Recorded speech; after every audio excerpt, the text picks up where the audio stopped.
دینداروں، سب سے پیشتر ہمارے آقا نامدار امام زمان نور خدا بن برحق نور مولانا شاہ کریم الحسین حاضر امام کے مبارک نام پر صلوات پڑھیے۔ اللہم صلی علی محمد و آل محمد۔ دینداروں، کسی ایک ملک کے بادشاہ نے ایک دفعہ یہ اعلان کیا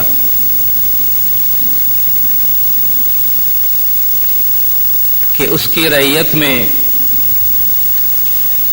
جو سب سے زیادہ مفید، سب سے زیادہ سماج کو کام آنے والا جو عظیم ترین شخصیت ہوگی، اسے وہ اپنی طرف سے انعام سے نوازنا چاہتا ہے۔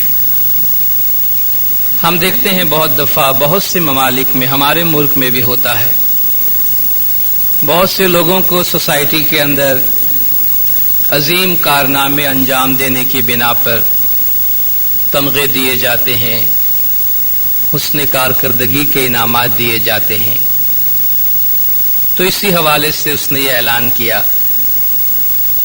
اور اپنے وزراء سے کہا کہ آپ جائیں اور تلاش کریں اور آپ دیکھیں کتنے ایسے لوگ ہیں، لیکن میں چاہوں گا کہ ان میں جو بہترین ہے، جن کا کنٹریبیوشن سوسائٹی میں سب سے زیادہ ہے، میں اس کو انعام سے نوازنا چاہتا ہوں۔ تلاش کرنے کے بعد کچھ لوگوں کو بادشاہ کے سامنے حاضر کیا گیا کہ بادشاہ سلامت، یہ بڑا سخی انسان ہے، اللہ نے اس کو مال و دولت سے نوازا ہے اور یہ اپنے مال و دولت لوگوں کی بھلائی کے لیے خرچ کرتا ہے۔ دوسرے فرد کو حاضر کیا گیا، بادشاہ سلامت، یہ بڑا ایماندار آدمی ہے، سوسائٹی میں، معاشرے میں اس کی دیانتداری اور اس کی ایمانداری کے ڈنکے بجتے ہیں، لوگ اس کی ایمانداری کی قسم کھاتے ہیں۔ بادشاہ بڑا راضی ہوا۔ ایک اور شخص کو حاضر کیا گیا، بادشاہ سلامت، یہ قانون کا بڑا ماہر ہے، معاشرے میں کس طریقے سے انصاف رہے اس کے بارے میں یہ ہمیں قانون بتاتا ہے۔ چوتھا آدمی حاضر کیا گیا، بادشاہ سلامت، یہ بہت بڑا بہادر انسان ہے ہماری آرمی کے اندر۔ تو بادشاہ نے کہا کہ بھئی میرا سلیکشن بہت مشکل ہو گیا ہے، تم اتنے سارے لوگوں کو لے کر آئے ہو، لیکن انعام مجھے ایک ہی دینا ہے اور ان میں سے بھی ہم کو کسی کا انتخاب کرنا ہے۔ اور وقت گزرتا جا رہا تھا، جب آخری دن آیا تو بادشاہ سلامت نے کہا کہ اب مجھے اس کا فیصلہ سنانا ہے۔ اور جب فیصلے کی گھڑی قریب آئی تو وزراء میں سے کسی نے ایک اور خاتون کو پیش کیا، کہ بزرگ عورت کو لے کر آیا، سر کے تمام بال سفید ہو چکے ہیں، چہروں پہ جھریاں ہیں، آنکھوں میں علم و حکمت کی چمک ہے۔ بادشاہ نے پوچھا کہ بھائی یہ کون ہے، یہ تم کس کو لے کر آئے ہو؟ کہا بادشاہ سلامت، یہ جتنے لوگوں کو ہم نے آپ کے سامنے پیش کیا کہ یہ سخی ہے، یہ بہادر ہے، یہ ایماندار ہے اور یہ انصاف کرنے والا قانون دان ہے، یہ عورت ان سب کی ٹیچر ہے، اس نے ان سب کو پڑھایا ہے، اس عورت نے ان سب کو درس دیا ہے۔ تو بادشاہ نے کہا کہ میرا فیصلہ ہو چکا، میں فیصلہ دے چکا کہ جس عورت نے، جس معلم نے، جس تعلیم دینے والے نے اپنی تعلیم کے معجزات سے معاشرے میں ایسے گوہر پیدا کیے ہیں، ایسے جواہر پیدا کیے ہیں، اس سے زیادہ کنٹریبیوشن، اس سے زیادہ کوئی سوسائٹی کو اور کیا دے سکتا ہے اور کیا کام آ سکتا ہے۔ دیندارو، آج ہم جس کانٹیکسٹ میں، جس حوالے سے یہاں بیٹھے ہیں، وہ کانٹیکسٹ، وہ حوالہ کچھ ایسا ہی ہے کہ ہم ان لوگوں کی باتیں کرتے ہیں اور ان لوگوں کو یاد کرتے ہیں جو اپنی زندگی کو بہترین طریقے سے گزارنے کا نہ صرف سلیقہ جانتے ہیں بلکہ دوسروں کو بھی اچھی زندگی گزارنے کی تعلیم دیتے رہے ہیں اور دیتے آئے ہیں۔ اگر ہم اس مقام پر ایک سوال پوچھیں، دنیا میں لاکھوں کروڑوں انسان آئے ہیں اور آتے رہیں گے، زندگیاں گزار کر چلے جاتے ہیں، اور ہر ایک کی زندگی اپنی جگہ پر ایک یونیک لائف ہوتی ہے، منفرد لائف ہوتی ہے۔ ہمارے پاس زندگی گزارنے کے ہزاروں ماڈلز ہوتے ہیں، ہزاروں نمونے ہوتے ہیں، ہمارے بہت سے آئیڈیلز ہوتے ہیں نظروں کے سامنے کہ کاش میں ایسی زندگیاں گزار سکوں۔ ان ہزاروں اور لاکھوں زندگیوں کو سامنے رکھتے ہوئے اگر ہم ایک سوال پوچھیں کہ وہ کون سی زندگی ہے جو سب سے اچھی ہے، زندگی گزارنے کا وہ کون سا طریقہ ہے جو سب سے اچھا ہے، جس زندگی کو سب سے زیادہ عزت دی جاتی ہے، جس کی سب سے زیادہ لوگ تمنا کر سکتے ہیں، تو ظاہر ہے یہ زندگی وہی زندگی ہو سکتی ہے جسے خود اللہ تعالیٰ پسند کرے، جسے کچھ خود اللہ تعالیٰ اپنی ذات سے منسوب کرے۔ آج اگر ہم اپنے اسماعیلی پوائنٹ آف ویو سے بات کریں، ہمارے پاس بہت سے ہمارے ہیروز کی مثالیں موجود ہیں۔ اگر ہم اپنے آپ سے بھی پوچھیں کہ ہم کیسی زندگی گزارنا چاہتے ہیں تو فوراً ہمارے سامنے آئے گا پیروں کی طرح، ولی اولیاء کی طرح، پیغمبروں کی طرح ہم اپنی لائف گزارنا چاہتے ہیں۔ اور کیوں ہم کسی پیر یا کسی پیغمبر یا کسی ولی کی طرح اپنی لائف گزارنا چاہیں گے؟ کیونکہ ہمارے نزدیک انہوں نے زندگی میں سب سے زیادہ معنی دیے ہیں، ہمارے نزدیک انہوں نے زندگی میں سب سے زیادہ زندگی کو مفید بنانے کے پیغامات دیے ہیں۔ اس لیے اللہ تعالیٰ ایسی زندگی اور ایسی عمر کی قسم کھاتا ہے، والا عمروں کا خدا حضور اکرم صلی اللہ علیہ وآلہ وسلم صلوات اللہ علیہ کی زندگی کی عمر کی قسم کھاتا ہے کہ یہ کتنی اچھی زندگی ہے جس کی اللہ قسم کھائے۔ اس زندگی میں کیا تھی بات؟ اس زندگی میں بات یہ تھی کہ ان کی زندگی ڈیڈیکیٹڈ تھی۔ قل ان صلاتی و نسکی و محیای و مماتی للہ رب العالمین، کہہ دے محمد کہ بے شک میری عبادت، میرے تمام مراسم عبودیت، عبادت کے میرے سارے طریقے، میرا جینا اور میرا مرنا، میری زندگی اور میری موت، سب کچھ پروردگار کے واسطے ہے۔ لا شریک لہ وبذالک امرت وانا اول المسلمین، اس کا کوئی شریک نہیں، مجھے اسی کا حکم دیا گیا ہے اور میں سب سے پہلا مسلم ہوں۔ قل من احسن قولا ممن دعا الی اللہ وعمل صالحا وقال اننی من المسلمین، خدا فرماتا ہے اس سے اچھی کوئی زندگی مجھے بتاؤ، اس سے اچھی کوئی بات مجھے بتاؤ۔ قل من احسن، کہو اس سے اچھا کون ہو سکتا ہے؟ بھئی کس سے اچھا؟ قل من احسن قولا، اس سے اچھی بات کون سی ہو سکتی ہے؟ جو اللہ کی طرف کسی کو بلائے، جو اللہ کی طرف کسی کو دعوت دے اور اچھے اعمال انجام دے اور کہے کہ میں سب سے پہلے اللہ کے سامنے جھکنے والا ہوں، اللہ کے سامنے اپنے سر کو جھکانے والا ہوں۔ خداوند تعالیٰ ہمیں تاکید فرماتا ہے کہ تمہارے میں سے کچھ لوگوں کو تو ایسا نکلنا چاہیے، کچھ لوگوں کو ہونا چاہیے، ایسا ایک گروپ ہونا چاہیے تمہارے میں سے۔ وَلْتَكُمْ مِنْكُمْ أُمَّةٌ،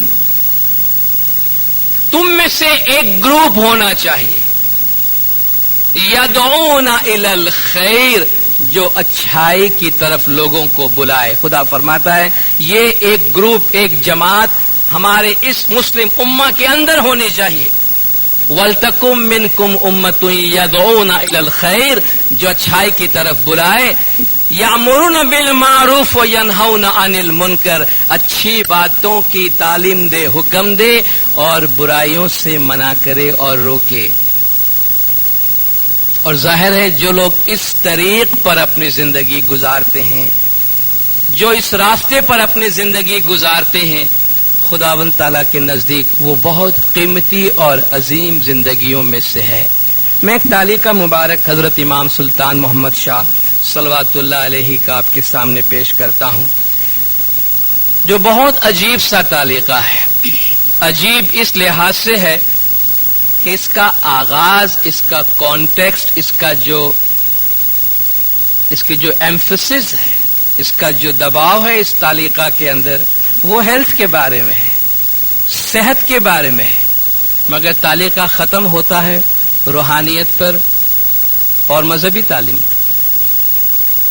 ہیلتھ کے حوالے سے امام فرماتے ہیں، یہ میسج فرام اسپرچل فادر، اس طرح یہ چھپا تھا۔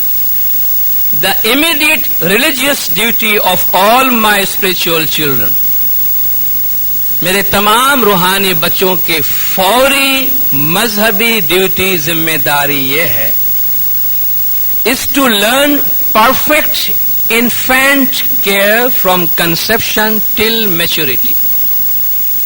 یہ آپ کی سب سے پہلی مذہبی ذمہ داری ہے کہ آپ بچوں کی نگہداشت کریں، چھوٹے بچوں کا خیال کریں، اس کی انسیپشن، اس کی پیدائش کے آغاز سے لے کر، اس کے حمل سے لے کر، اور وہ بالغ ہو جائے اس وقت تک آپ اس کا خیال کریں۔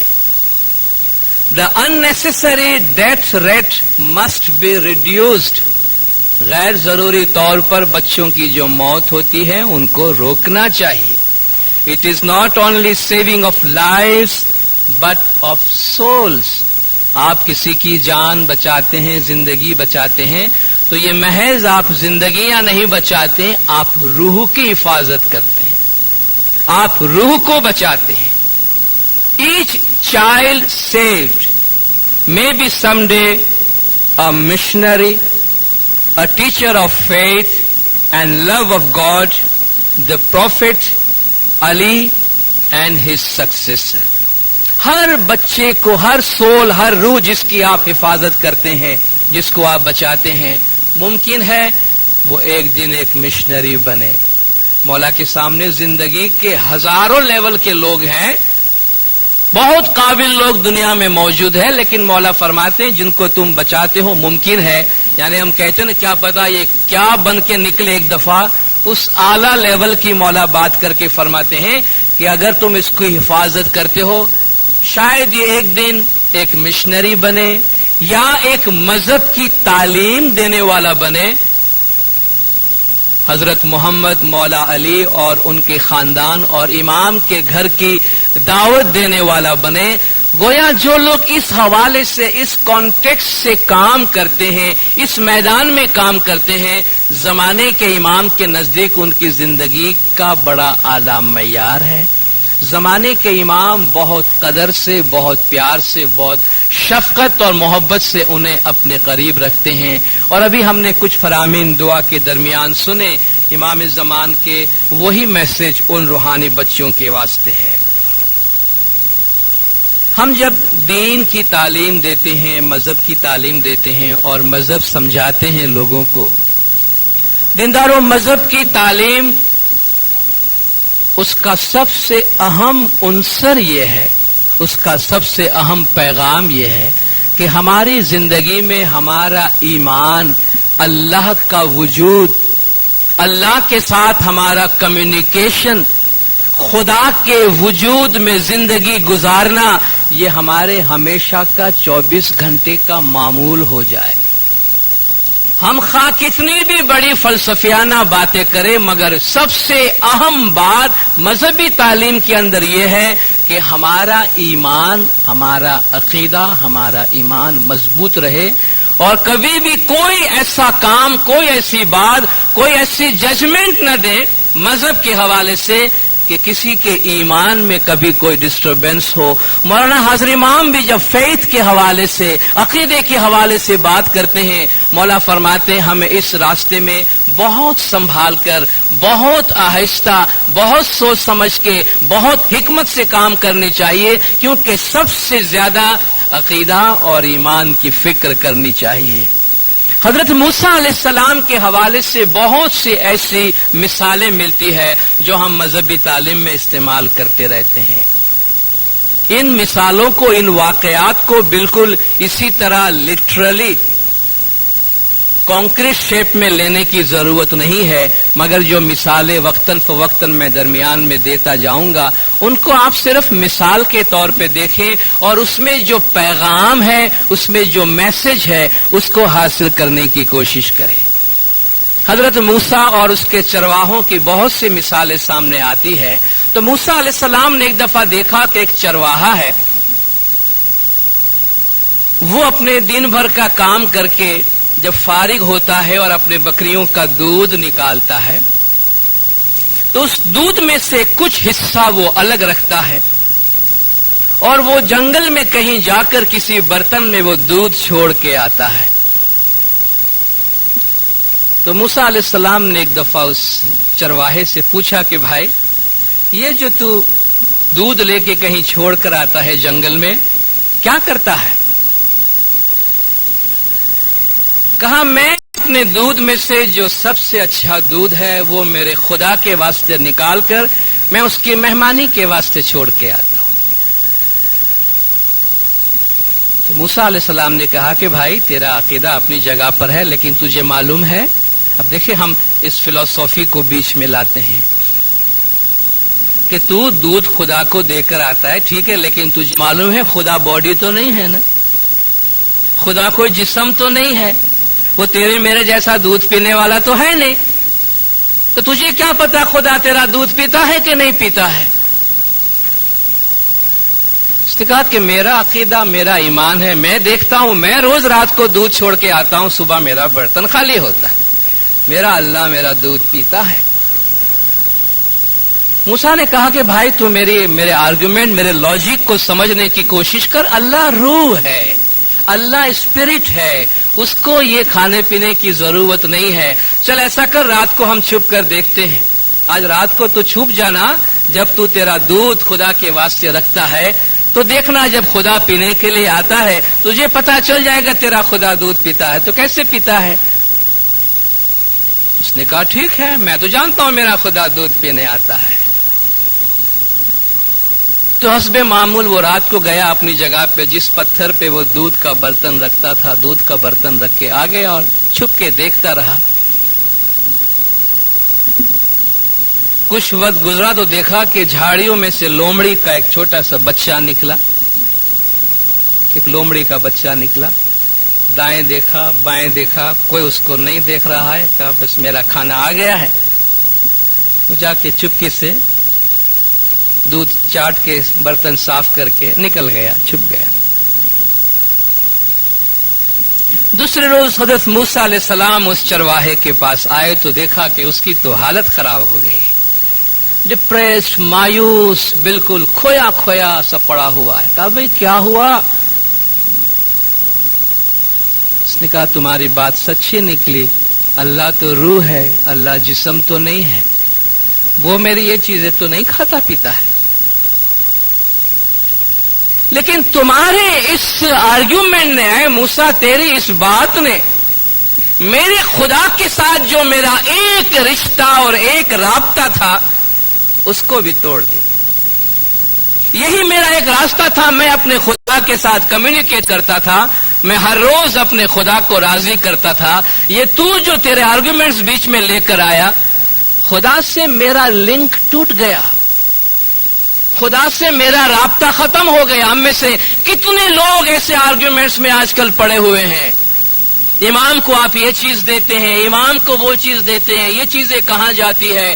آپ ایک انسان سے مانگتے ہیں، انسان آپ کو کیا دے سکتا ہے؟ صرف خدا گناہ معاف کر سکتا ہے. یہ آرٹیفیشل آرگیومنٹس مولا نے فرمایا، یہ بناوٹی لاجک اور بناوٹی بحث و مباحثہ لوگوں کے ایمان کو خراب کرتے ہیں.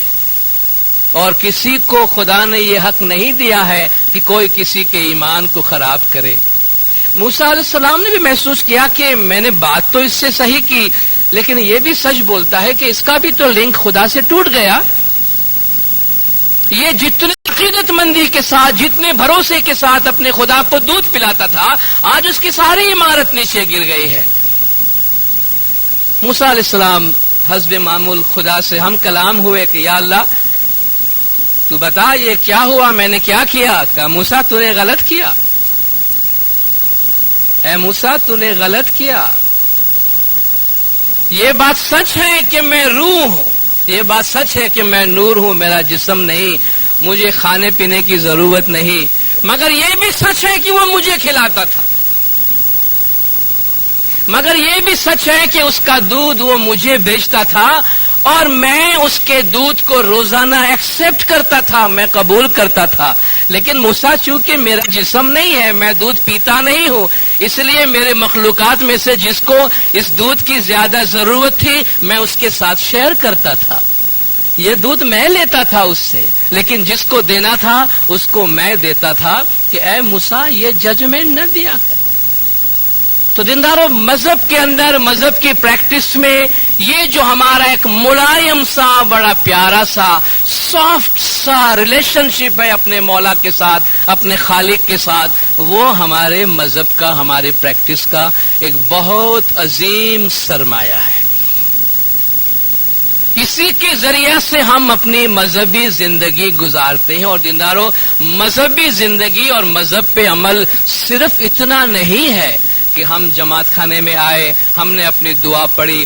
آج ہم اسی کے بارے میں زیادہ بات کریں گے دینداروں کہ ہم کس طریقے سے 24 گھنٹہ ہمیشہ خداوند تعالیٰ کی یاد میں، ہمیشہ اپنے مولا کے نور میں اس طریقے سے رہے جس طرح ہم آکسیجن میں رہتے ہیں۔ ہمیں اس بات کی کوئی حاجت نہیں ہے، یہ ایک فارمیلٹی ہے، مذہب کی ڈسپلن ہے جس کو ضرور پورا کرنا چاہیے کہ مومن صبح شام عبادت گاہ میں آئے، عبادت کی جو فارمل زبان، جو لینگویج، جو دعا، جو تسبیح دی گئی ہے اس کو پڑھے، اس پہ عمل کرے، مگر مذہب یہاں پہ ختم نہیں ہو جاتا۔ مولا نے فرمایا مذہب تمہاری زندگی کا ایک لازمی جز ہونا چاہیے۔ یہ نہیں کہ ہم جماعت خانہ سے باہر نکلے، مسجد سے باہر نکلے، مندر سے باہر نکلے، چرچ سے باہر نکلے تو خدا سے ہمارا سارا رابطہ ختم ہو گیا۔ اللہ ایسی تعلیم نہیں دیتا ہے۔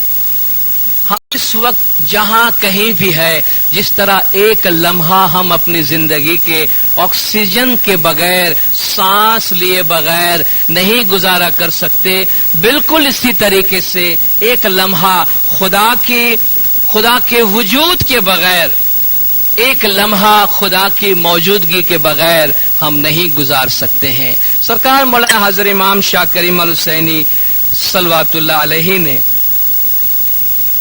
ہمارے جماعت میں یہ ایک اور کانٹیکسٹ میں بات ہے، یہ بہت ہی اور سیاق میں بات ہے، مگر مولا نے اس کو بڑی اہمیت دی ہے، اور وہ یہ ہے کہ مولا جماعت کے اندر جس طرح ہماری ایک لیڈرشپ، جماعت کو سنبھالنے والی ظاہری لیڈرشپ ہے، مکھی کامڑے صاحبان ہے، کاؤنسل ہے، انسٹیٹیوشنز ہے، یہ ہماری جماعت کی ایک سوشل لیڈرشپ ہے، ایکسوٹیرک لیڈرشپ، ظاہری لیڈرشپ۔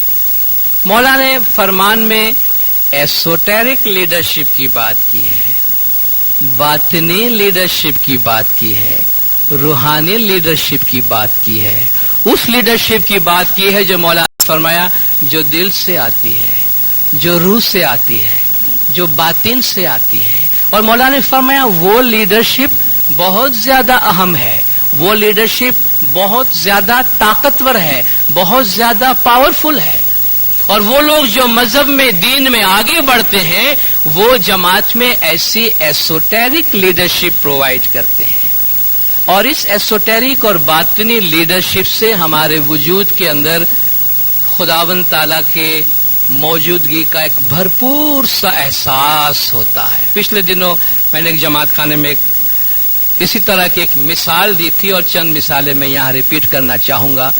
یہ ایک مثال ہے مگر بہت پرزور اور دل کو اپیل کرنے والی، کہ ایک بزرگ شخص کا آخری وقت آ رہا تھا، بیمار تھا، بستر پہ لیٹا ہوا تھا، تو اس کی بیٹی نے جا کر اپنے علاقے کا جو چرچ ہے اس چرچ کے فادر کو جا کے